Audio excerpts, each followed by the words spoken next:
This is Vince Miller. Thanks so much for joining me for these devotionals. I hope you're enjoying them. Today we're in Acts chapter 22. I'm reading verses 1 through 5.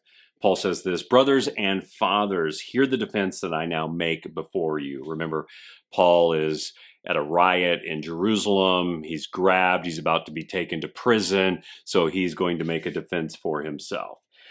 And when they had heard that he was addressing them in the Hebrew language, they became even more quiet. And he said, "I'm a Jew, born in Tarsus of Cilicia, but brought up in this city, educated at the feet of Gamaliel according to the strict manner of the law of our fathers, being zealous for God, as all of you are this day. I persecuted this way to the death, binding and delivering to prison both men and women, as the high priest and the whole council of elders can bear me witness. Even from them I received letters to the brothers, and I journeyed toward Damascus to take those who were there and bring them in bonds to Jerusalem to be punished."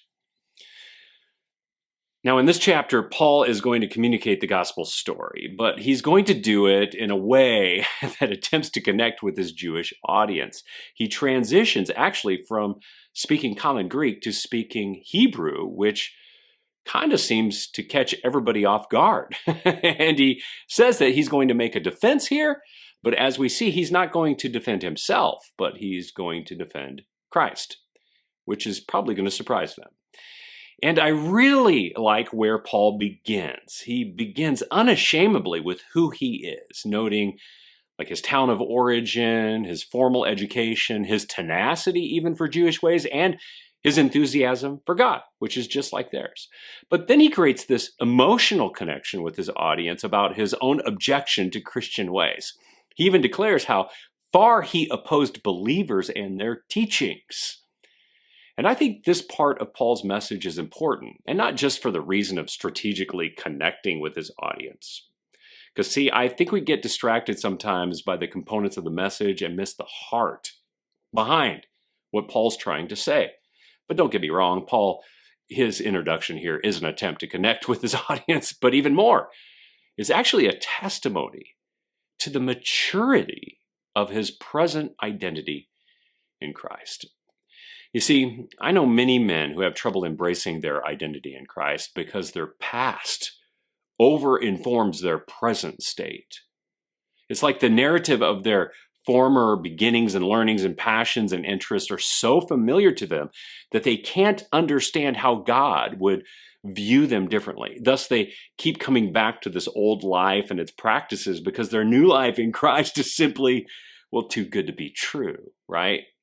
But as we will soon discover, Paul is now able to live beyond his past. He looks at his past differently, not as something to regret or to be ashamed of or ignore, but something that he can easily talk about. Paul understands that this is the road that God had him on. And he walked this road right until that moment he was confronted on the road to Damascus. But let's face it, guys, there were a lot of years between the man we knew as Saul, the Pharisee, and the man we know today as Paul the Apostle. And I know that there had to be a lot of unlearning that needed to happen for Paul to relearn who he was in Christ. And that's why I like this moment right here. Paul is signaling to me and to us all that it's possible to live beyond our past without dismissing it, canceling it, destroying it, or ignoring it. And that the God who gives us a new identity will also provide a way for us to understand this new identity so that we can live in daily the entire truth of it. In fact, I would assume that this moment in Jerusalem on the temple grounds during this season and feast day was a super special moment for Paul, because one of the last times he was here in this location, he was more prominently known as Saul the Pharisee, but now was a different man. He was Paul, a redeemed son of the living God. Gentlemen, to be given a new identity and then not to live in it is stupidity. This is like being given a new home and then going back to live in an old house. Don't do that. That's stupid. Instead, do this.